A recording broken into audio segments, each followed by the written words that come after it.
Muito bem, queridos. Aqueles que permanecerão aqui, eu queria lembrar isso que nós estamos vivendo. Você está acompanhando uma fase muito importante, um momento muito importante na vida da igreja. Você que não era presbiteriano e que está vindo para a igreja presbiteriana, você que está conhecendo agora como funciona o presbiterianismo, ou você que é novo e ainda não viu, a gente está vivendo esse processo maravilhoso, que foi iniciado no mês de junho, na convocação da Assembleia Geral da Igreja para a eleição de presbíteros, diáconos e pastor.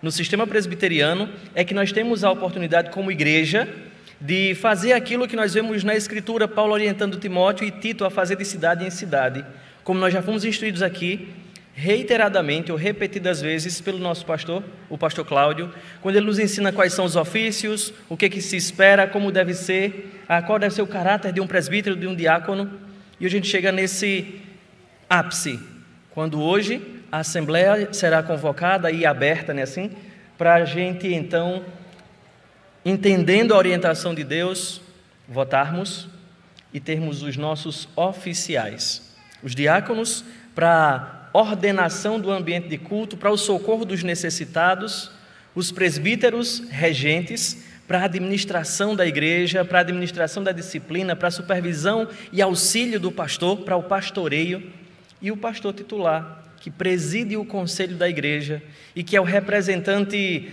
jurídico da igreja e que é aquele que zela pelo ensino, pela doutrina. No governo presbiteriano, esses cargos, eles são cargos eletivos.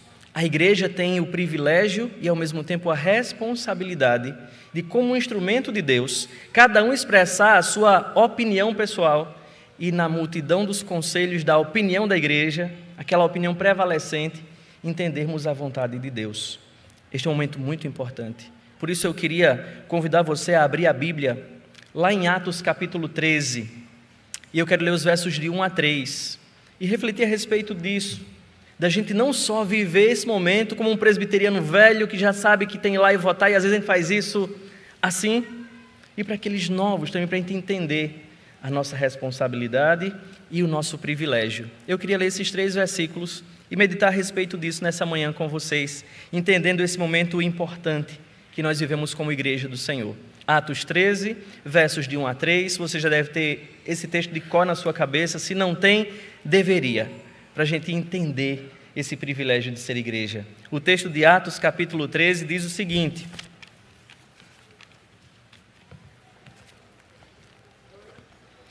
havia na igreja de Antioquia profetas e mestres, Barnabé, Simão, por sobrenome Níger, Lúcio de Cirene, Manaém, Colasso de Herodes, o tetrarca, e Saulo.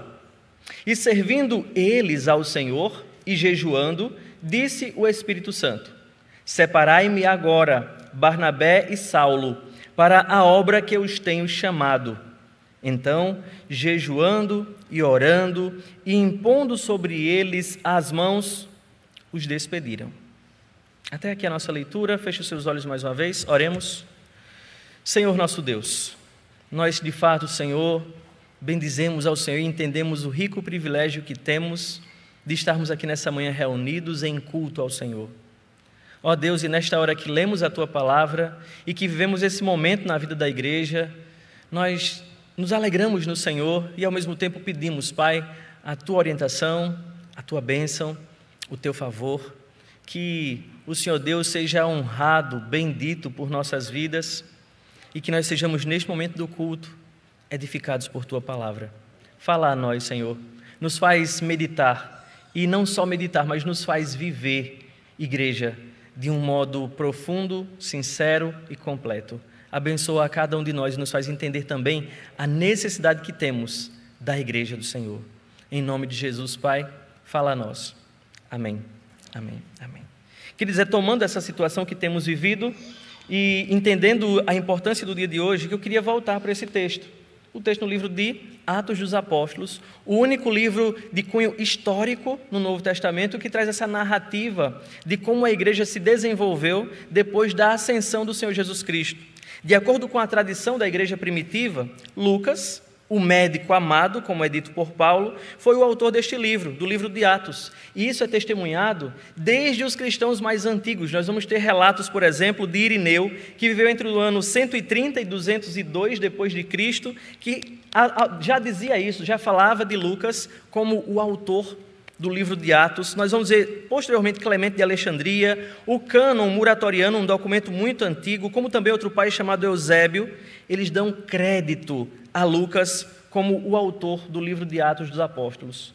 Lucas, pelo que nós lemos no relato bíblico, foi alguém que se concentrou a servir auxiliando o ministério apostólico.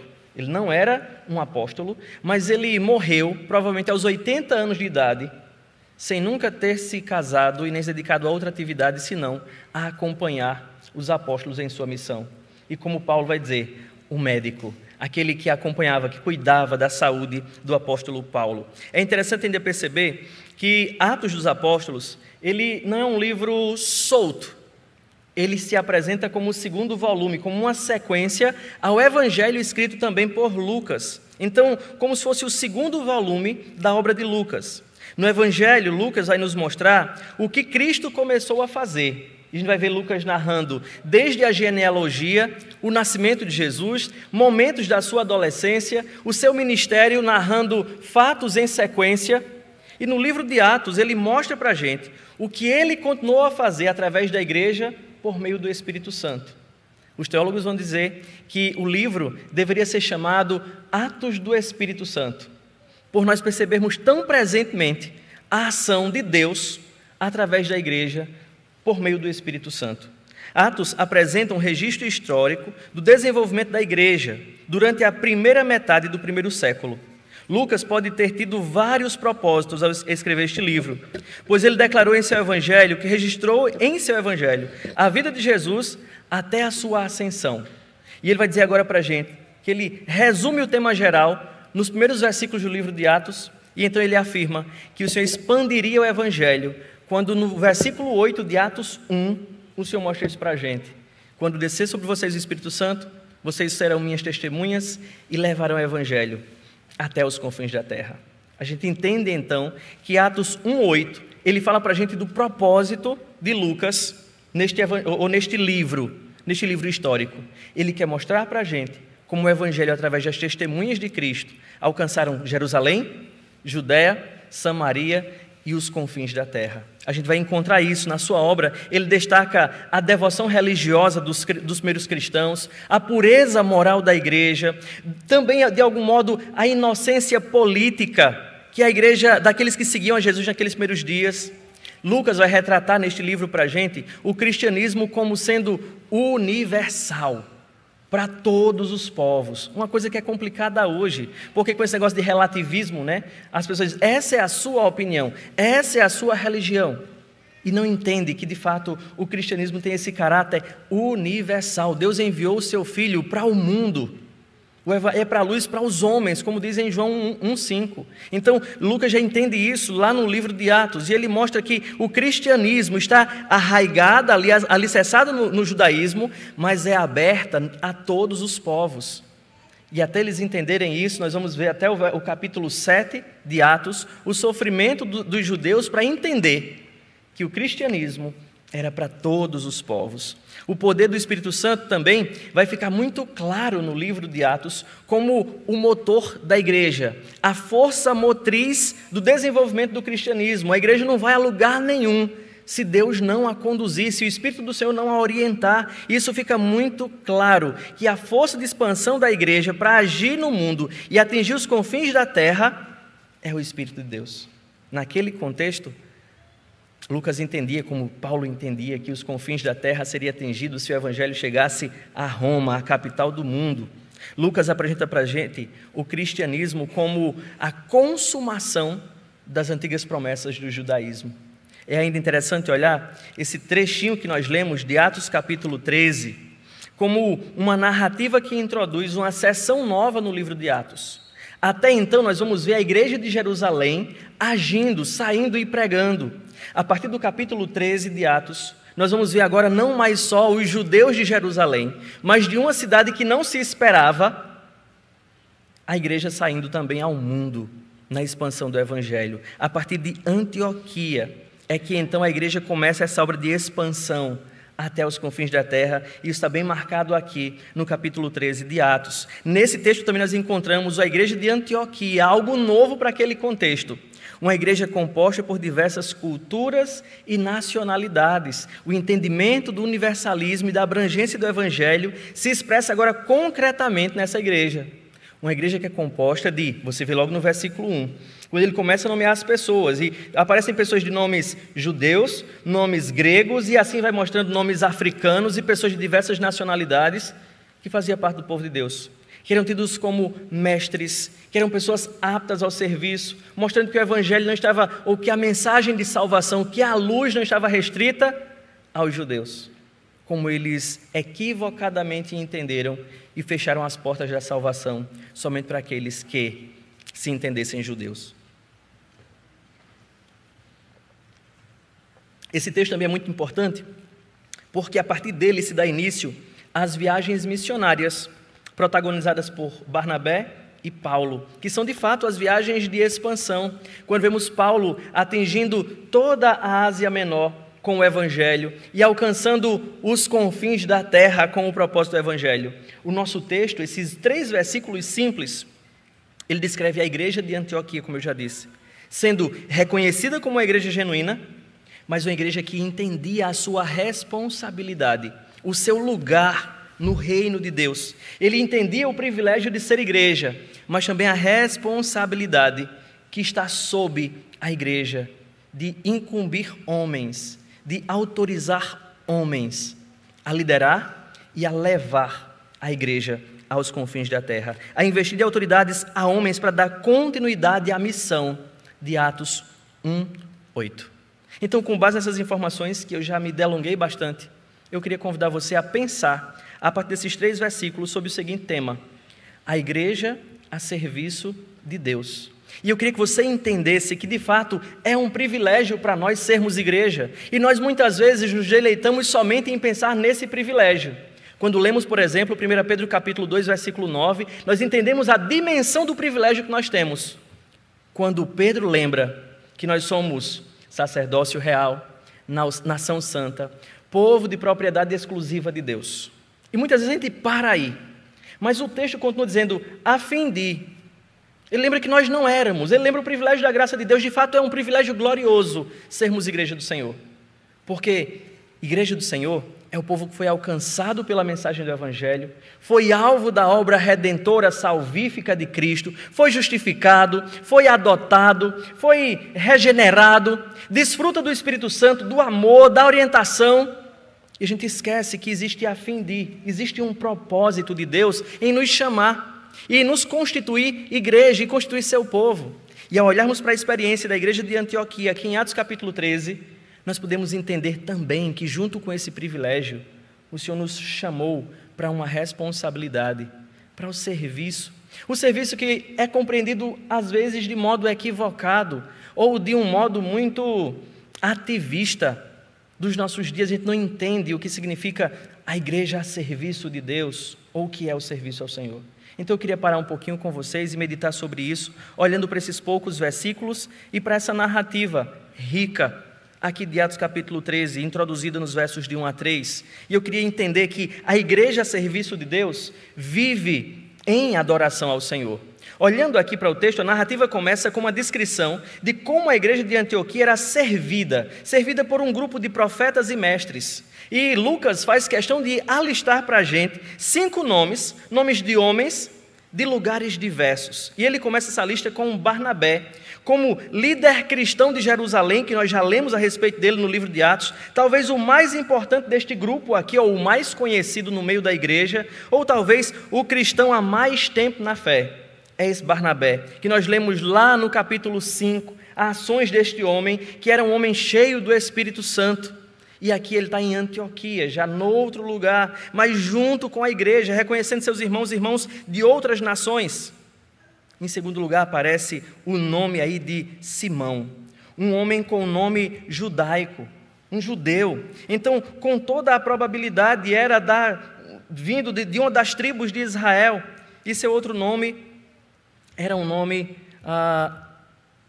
negro, como vai dizer para a gente aí o versículo 1, Simeão por sobrenome Níger.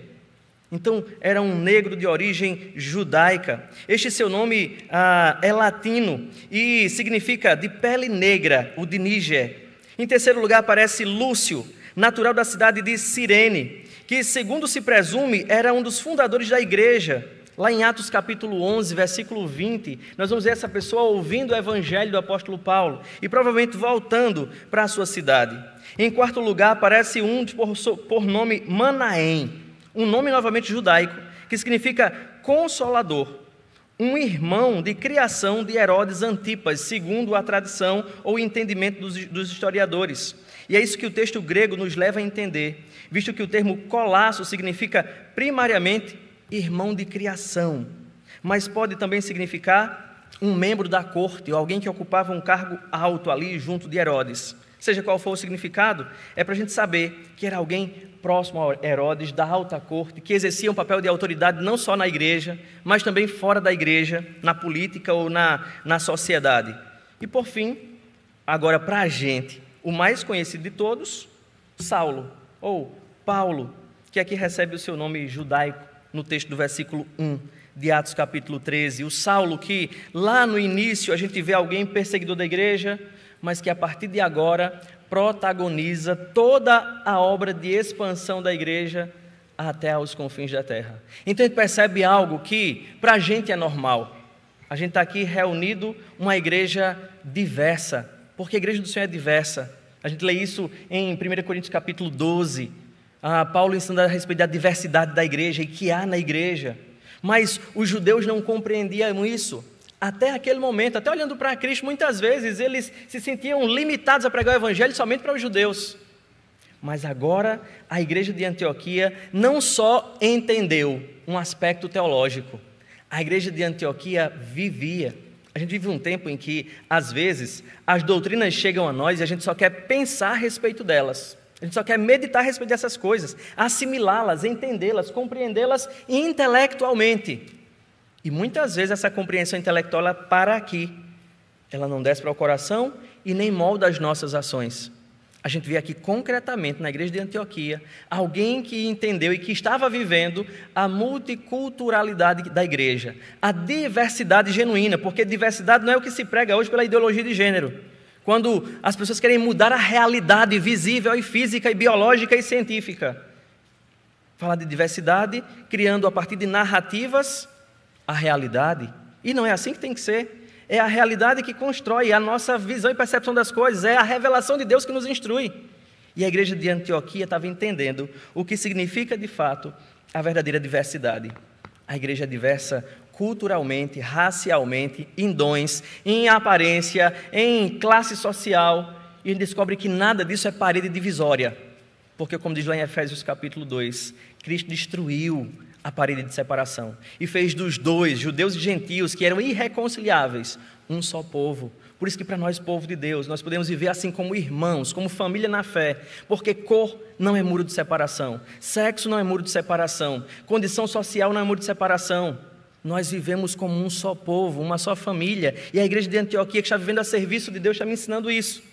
E aí eu vou perceber que Lucas não nos diz quem são esses homens, se são profetas, nem quais são os mestres entre eles, apenas que ambos estavam ali na igreja do Senhor, servindo ao Senhor, que ambos estavam dispostos a servir na obra missionária, na obra de propagação, ambos estavam ali com responsabilidade para viver integralmente para a glória do Senhor. A igreja, no meio da igreja tinham pessoas aptas e dispostas a servir ao Senhor. Então, a igreja a serviço de Deus, é a igreja que vive à disposição de Deus para a adoração. E é interessante a gente continuar pensando a respeito disso, que a probabilidade é que não era muito nítido ali a linha divisória entre esses dois grupos que se dedicavam à exposição do significado da Escritura e à exortação. Se era um grupo de profeta ou se era um grupo de mestre, não dá para saber quem era quem, mas que ambos estavam ali para servir ao Senhor, e nenhum deles buscavam esse lugar de destaque. E eu reitero a disposição de servir, porque daí que vem a ideia, o texto que aparece aqui para a gente em Atos capítulo 13, quando ele diz no versículo número 2, que eles estavam ali servindo eles ao Senhor. essa expressão servindo, ela vem da palavra que a gente usa também em português como liturgia, de serviço. E esse serviço é o que denota o entendimento da palavra, vai desenvolvendo para adoração. Então, o serviço aqui poderia ser qualquer serviço, como profeta, como mestre, ou até mesmo um serviço litúrgico de adoração, mas tudo estava englobado num só aspecto. A igreja adora ao Senhor, seja no momento de culto, seja no serviço missionário, seja no serviço que qualquer um de nós desempenhemos no meio da igreja, é um serviço de adoração. Uma igreja que está a serviço de Deus, é uma igreja que vive em adoração. E aí eu não posso deixar de citar uma pregação que me marcou, que eu ouvi aqui nessa igreja, não lembro mais qual foi o ano, mas ainda eu era missionário em Aliança e vim para cá para participar do Adore, que era uma programação da juventude que estava iniciando com o pastor Kleiber. E eu nunca vou esquecer daquele sermão que eu ouvi dos lábios daquele pastor, quando ele começou gritando ali no templo antigo, dizendo: morram, morram, eu quero que vocês morram. Eu não sei quantos lembram disso, foi a introdução do sermão bem chocante. E ele pregou a respeito da nossa vida como uma adoração a Deus. Ele falou a respeito do culto amplo, usando as palavras do apóstolo Paulo e lembrando a nossa responsabilidade de quer comais, quer bebais ou façais qualquer outra coisa, façam tudo para a glória de Deus. E nós entendemos que essa é a implicação prática de sermos igreja do Senhor, como expõe o apóstolo Paulo escrevendo aos Efésios, depois de mostrar quem deve viver para a glória de Deus, falando entre nós com salmos e hinos, ele começa a dizer o que significa isso na prática, no dia a dia. Ele vai lembrar que os maridos devem amar as esposas por causa do seu temor a Deus, da sua consagração a Cristo, do seu serviço a Deus, da sua adoração. As esposas devem ser submissas ao marido, os filhos devem obedecer aos pais, os servos devem honrar aos senhores, os patrões devem tratar os seus servos com honra. A gente percebe a implicação prática de viver para a glória de Deus, de adorar ao Senhor. Uma igreja a serviço de Deus, uma igreja que tem consciência de tudo o que faz, é para a adoração do seu Senhor, é como um reconhecimento da bondade dEle. Eu queria pontuar ainda, olhando para o versículo 2, que não fica muito claro quem são eles, do versículo 2. Se eles são os profetas e mestres, os 5 referidos no versículo 1, ou se eles é uma referência à igreja de um modo geral, a todos os membros. A ideia predominante é de que a igreja estava reunida para servir ao Senhor e jejuar. Então, o que a gente entende é que esse eles pode ser entendido como a igreja, e servir ao Senhor, como eu estou querendo dizer aos irmãos, é um ato de adoração. É um serviço público e voluntário, que a gente, o povo de Deus, precisamos realizar às nossas próprias custas, para a glória de Deus, e que remonta a um serviço ritual dos sacerdotes lá no Antigo Testamento, que faz entender que é um serviço público de adoração, um serviço que denota a nossa devoção ao Senhor. Seja saindo na rua para pregar o Evangelho, seja limpando a igreja, seja cooperando com o trabalho social. É um trabalho público, voluntário, orientado pela nossa devoção. Por isso, é a adoração ao Senhor. Aqui, esse serviço, ele vem acompanhado do jejum. Era servindo ao Senhor e jejuando. Então, a adoração está muito presente em tudo isso, e jejum é esse ato, um ato de abster-se de alimentos, mas não somente isso, porque às vezes a gente fica sem comer, tipo, eu adquiri o hábito, não estou fazendo jejum intermitente não, mas às vezes eu fico sem tomar café, porque não deu tempo, porque eu não quis, ou porque não tive vontade. Jejum não é apenas isso. Eu estou em jejum, porque não comi, mas não no jejum bíblico. Porque o jejum bíblico não é somente abster-se de comida, mas é também com o fim de buscar ao Senhor, de consagrar-se a Ele. Isso aqui está associado também com oração, que é o que considera um elemento de culto, uma atividade religiosa. E quando nós olhamos para essas atividades em conjunto, nós percebemos uma igreja que está à disposição de Deus em adoração. Então eu quero reforçar isso para a gente. A gente não serve a Deus apenas quando a gente sai na rua, ou quando a gente é eleito para um cargo, ou quando a gente está desenvolvendo uma atividade, seja ela qual for. A nossa vida integralmente, ela é uma vida de adoração. Uma igreja a serviço de Deus é uma igreja que tem consciência de que tudo o que faz é para a adoração do nome do Senhor, seja qual for a atividade, sem a necessidade de exercer um cargo, seja na sociedade interna, seja na administração da igreja, seja qual for A igreja do Senhor, estamos todos a serviço do Senhor, e o nosso serviço é um serviço de adoração. Lembrados do que diz o apóstolo Paulo escrevendo aos Coríntios: tudo fazer para a glória de Deus. Ou lembrando o que ele diz aos Colossenses: fazendo morrer a natureza terrena, revistam-se como eleitos de Deus, e ele vai mostrar a implicação disso no tudo que nós fazemos. Em primeiro lugar, a igreja serviço de Deus, ela vive em adoração. Mas não somente isso, eu olho para esse texto e eu percebo que a igreja serviço de Deus é a igreja orientada pelo Espírito Santo. Não é a igreja orientada pelo espírito da época. Não é a igreja orientada pelo seu planejamento estratégico. Não é a igreja orientada pela sua visão comercial. Não é a igreja orientada pela necessidade da comunidade. É a igreja orientada pelo Espírito Santo. E como eu já disse no começo, o livro de Atos é o livro do Espírito Santo. Olhe para o livro e você vai perceber isso, que a teologia de Atos dos Apóstolos, ela é essencialmente uma teologia do Espírito Santo. Você vai perceber que o Espírito está em missão no livro de Atos. Nós vemos no livro o Espírito realizando a obra de expansão da igreja. Nós vemos de fato o que Jesus disse lá em João capítulo 16. O Espírito glorificando a Cristo. Nós vemos o Espírito glorificando ao Pai através da vida da igreja. O Espírito Santo está presente no mundo, atuando desde a criação. É inegável, quando a gente lê Gênesis capítulo 1, versículo 2, que o Espírito de Deus está ali desde o início de todas as coisas. E Ele está aqui, durante a antiga aliança, nós lemos que Ele está capacitando o povo de Deus. O Espírito sempre esteve presente. Alguns insistem em dizer que Ele só começou a agir a partir do livro de Atos. Não, em Atos nós vemos algo concretamente sendo realizado ali em sua amplitude maior, mas desde os tempos mais remotos, o Espírito Santo está atuando na criação, na capacitação dos antigos reis, profetas, na realização de suas tarefas e vocações no Antigo Testamento, o que foi prometido de modo pleno, lá em Joel capítulo 2, e de que modo pleno capacitava o povo de Deus a realizar a sua missão agora, em Atos, a partir do capítulo 2. No livro de Atos nós vemos o Espírito Santo realizando a obra de Deus. E aí eu reitero nas palavras de Zacarias capítulo 4, versículo 6. O Espírito não está agindo nem por força e nem por violência, mas é pela ação de Deus. E a gente vê isso de modo claro no livro de Atos. Quem é o Espírito Santo que age em Atos? A gente vai olhar, o Espírito Santo é aquele que converte, é aquele que convence o homem dos seus pecados, conforme Jesus ensinou em João 16. O Espírito Santo é aquele que capacita, que habilita a igreja com dons diversos, e a gente vai ver isso lá em 1 Coríntios capítulo 12, como a gente tem visto aqui no Expondo das Escrituras com o pastor Augusto Nicodemos, com o fim de que a igreja de Deus seja edificada, com o fim de que a igreja do Senhor cresça na direção de Cristo, à estatura de Cristo.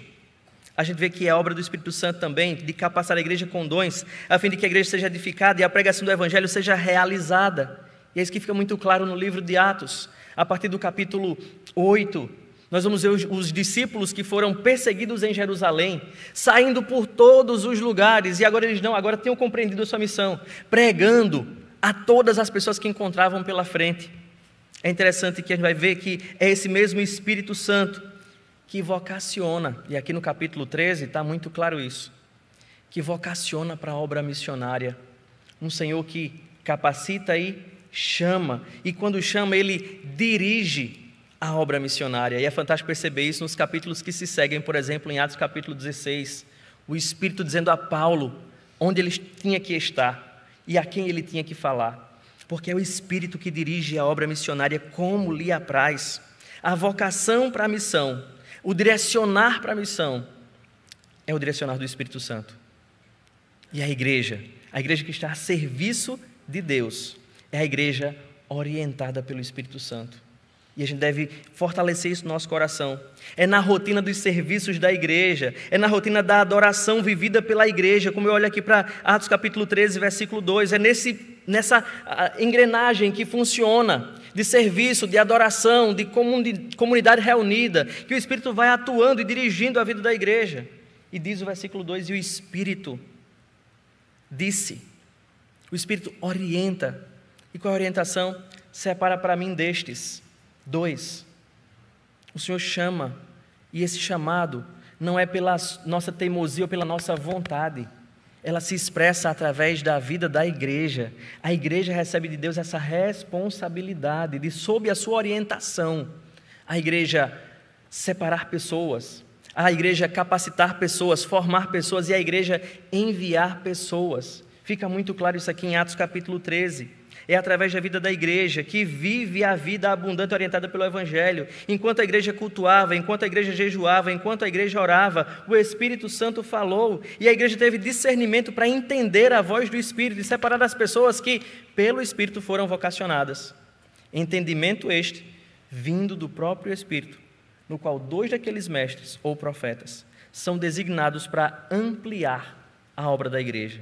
E Deus amplia a igreja, nomeando homens para o seu serviço.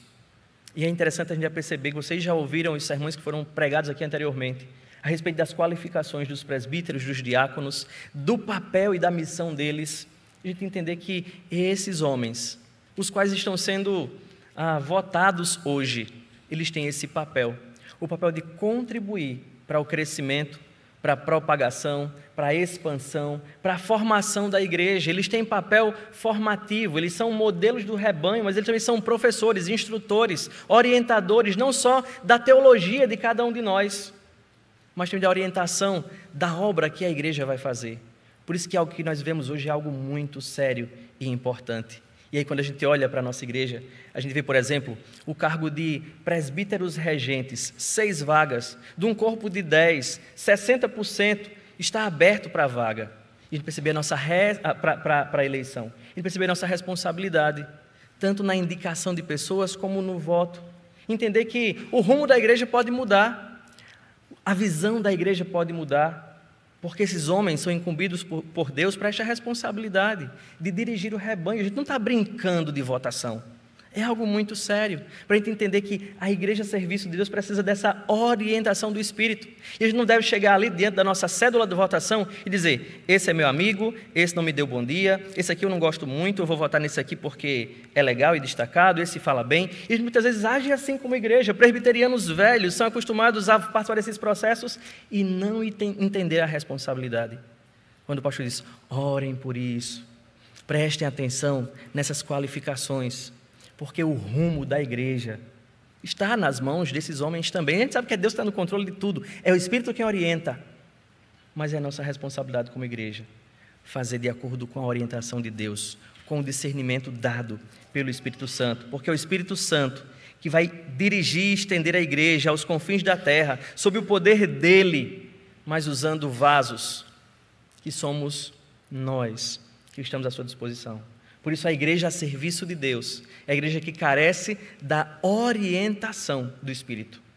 Vê, não é a orientação de suas emoções, dos seus gostos pessoais, não é a orientação do seu tio, do seu vizinho, dos seus amigos. É a orientação do Espírito Santo.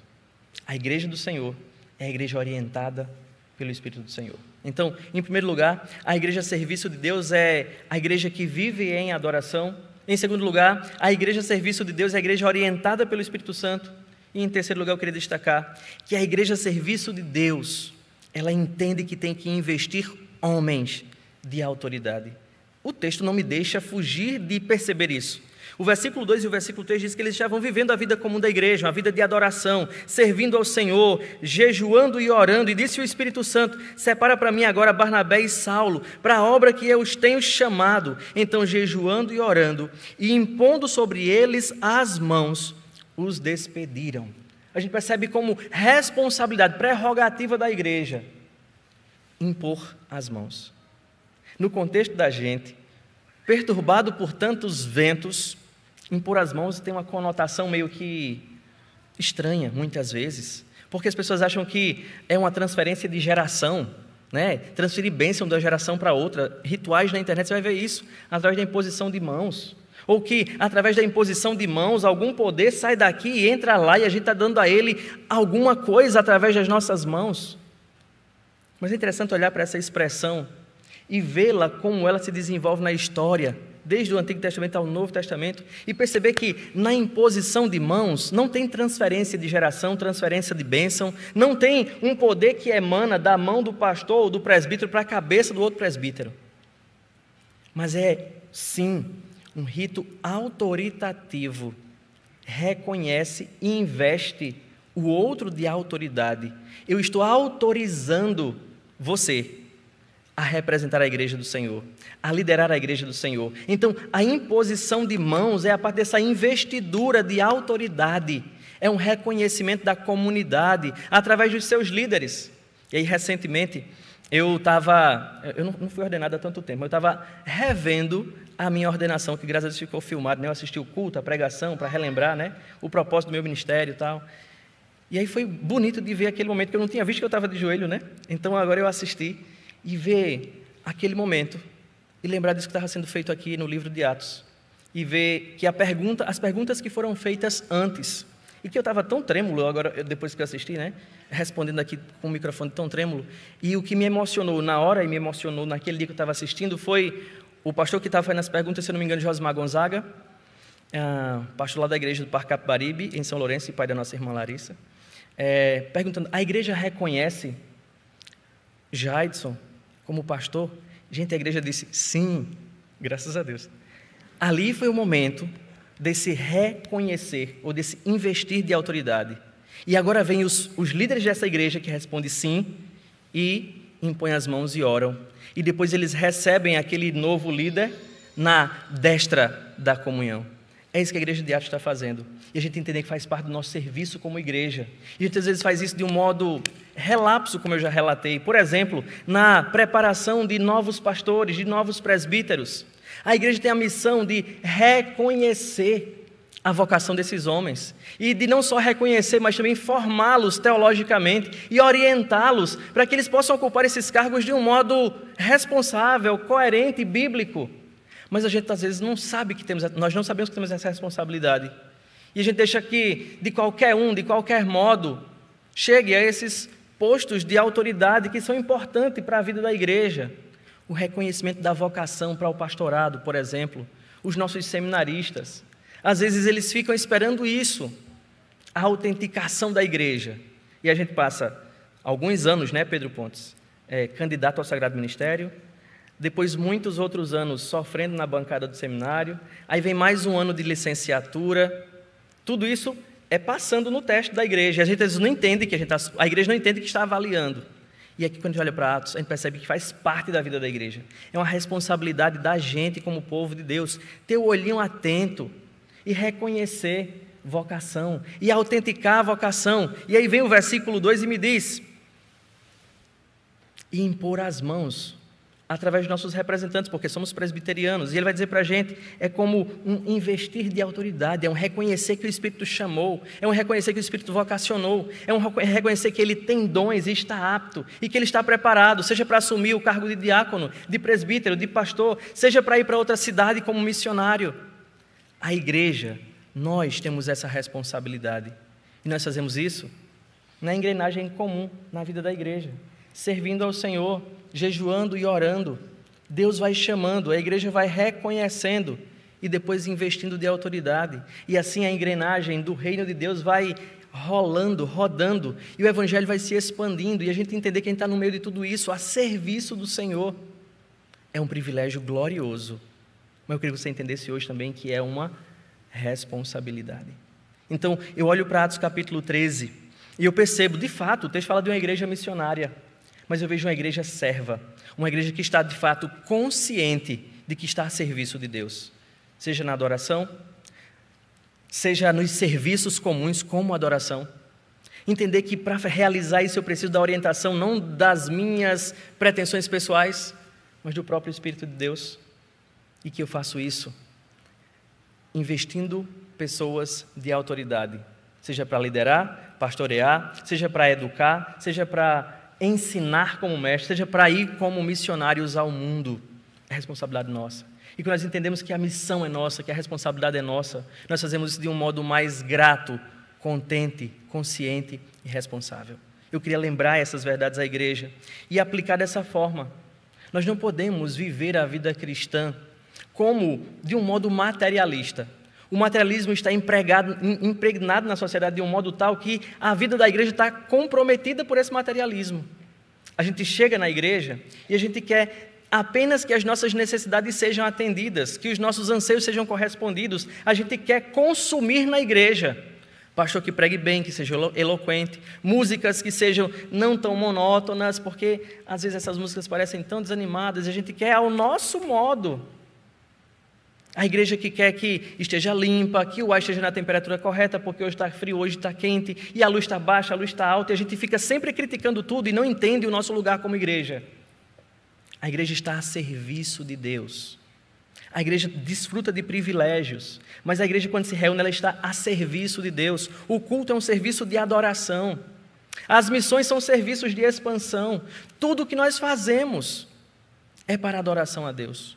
Então, entenda o seu lugar como igreja e não se coloque como um consumidor da fé, mas como um servo do Senhor, que foi chamado pelo Senhor para desfrutar inúmeras bênçãos gloriosas, mas também para ser usado como um instrumento útil, como diz Paulo escrevendo a Timóteo, que todo aquele que santifica está apto para ser usado por Deus.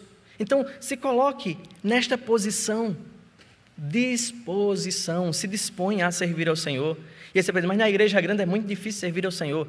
Irmãos, na igreja grande tem muitas oportunidades de serviço. Às vezes a gente é muito seletivo, ou a gente muitas vezes está querendo aqueles serviços de maior visibilidade, influenciado pelo espírito da época, pelas curtidas, pela popularidade e pela aceitação. Então a gente precisa, como igreja, entender qual é a minha posição, para que eu fui chamado, para desfrutar, mas também para servir ao Senhor. Mas não somente isso, neste serviço, a gente precisa de orientação. A liderança da igreja orienta a igreja, mas individualmente.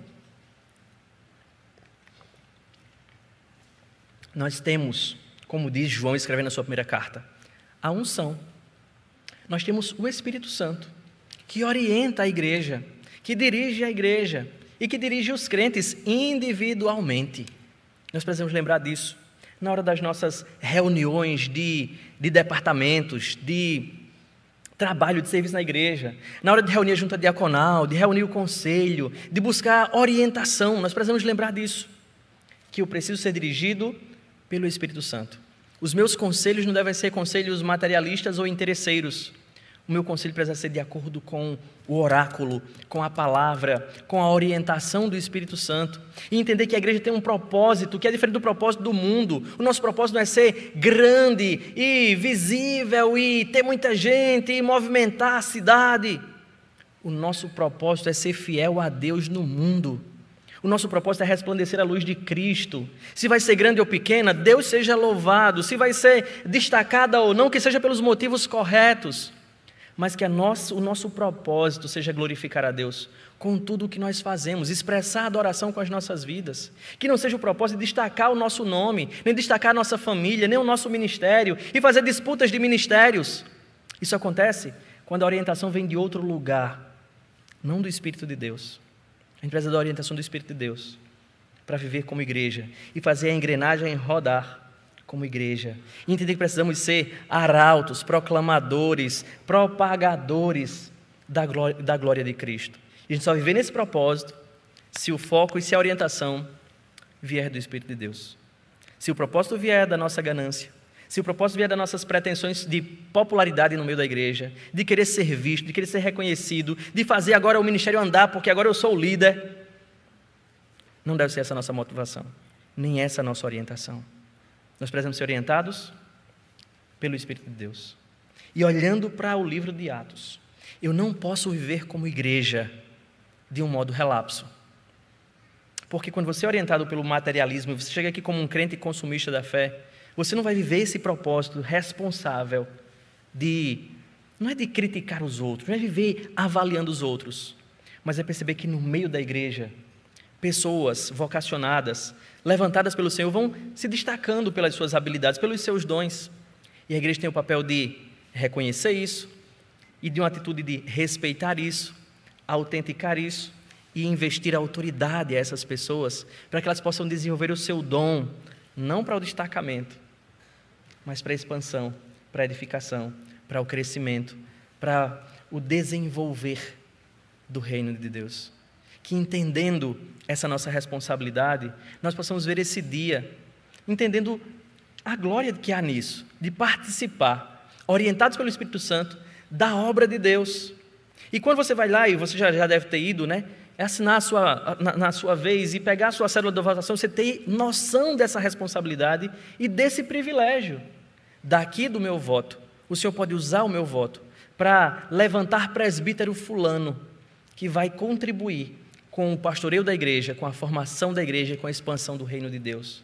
Que a gente tenha consciência disso e possamos fazer isso de um modo coerente e responsável, orientado pelo Espírito do Senhor. E entendamos então esse importante momento que estamos vivendo, não só como uma instituição religiosa, porque às vezes fica muito restrito a isso, pensar que a primeira igreja, não entendermos isso como instrumentos de Deus, para a expansão do reino de Deus e a realização da obra de Deus. Então eu queria convidar você a fechar os seus olhos e a orar nesse instante, diante do Espírito de Deus, que atua no meio da igreja, que orienta a igreja. Eu queria que você avaliasse como você tem vivido a igreja. Você faz parte da igreja do Senhor? Você já foi comprado e convencido pela obra de Cristo? Você confia no Senhor como o seu único e suficiente Salvador, como se revela na Escritura? Se sim, você é parte da igreja do Senhor.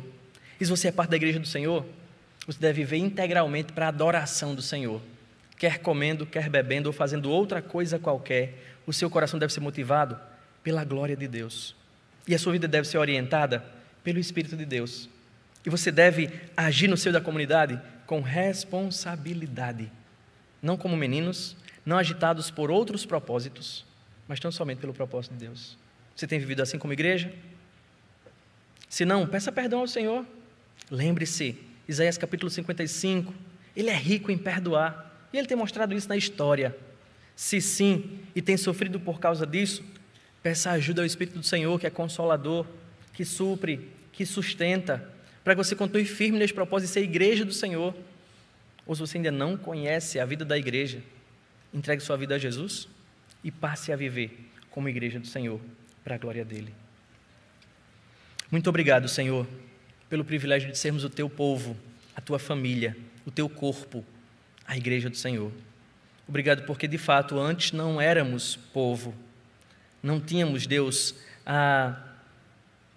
não pertencíamos ao Senhor, mas agora somos Teu povo e entendemos de fato que é um rico privilégio, Senhor, estar debaixo de Teus planos, de Tua graça, orientados, Deus, não mais por nossas pretensões pessoais, mas vivendo para o Senhor e pelo Senhor.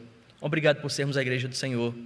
E nós queremos, Deus, viver isso de um modo responsável e consciente. Por isso nós te pedimos ajuda, Senhor, que possamos, Pai, lutar de fato contra as influências do nosso tempo, as influências do meio, as influências do nosso coração caído, Senhor, e que possamos, Pai, dar ouvidos à Tua palavra, à orientação do Teu Espírito, e possamos sim, de forma piedosa, de forma íntegra, vivermos como o Teu povo. Nós te agradecemos pelo exemplo registrado no livro de Atos da igreja de Antioquia, que vivia na diversidade, a responsabilidade e o privilégio de ser igreja. Que assim possamos nós também viver, Senhor, orientados por Teu Espírito e fazermos de um modo que o Teu nome seja glorificado e testemunhado neste mundo. Sustenta cada um dos meus irmãos, Pai. Sustenta o conselho da nossa igreja. Que o Senhor dê sabedoria aos nossos presbíteros, Senhor.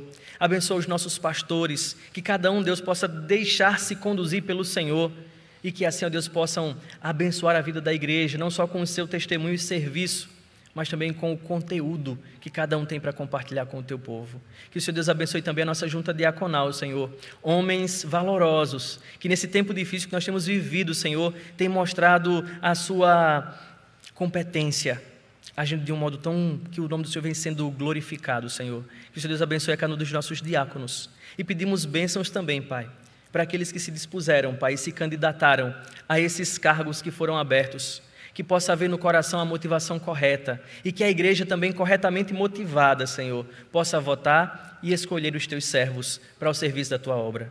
E que a primeira igreja, Senhor, continue crescendo, prosperando, não só financeiramente e numericamente, Senhor, mas expandindo o Evangelho até os confins da terra. Que no meio de nós, Senhor, homens sejam vocacionados para a missão do Senhor. Que pessoas se desprendam dos valores deste mundo, Pai, e possam apegar-se aos valores celestiais e entender o valor de viver integralmente para a glória do nome do Senhor, a serviço do Senhor. Que jovens, que crianças, que homens e mulheres, Pai, chamados pelo Senhor, possam se dispor também para o serviço aqui na comunidade, Deus, e entender que há lugar para cada crente que foi chamado pelo Senhor, na igreja do Senhor, para servir ao Senhor. Obrigado por esta manhã, obrigado por sermos lembrados, não só dos nossos privilégios, mas também da nossa responsabilidade. Em nome de Jesus. Amém. Amém.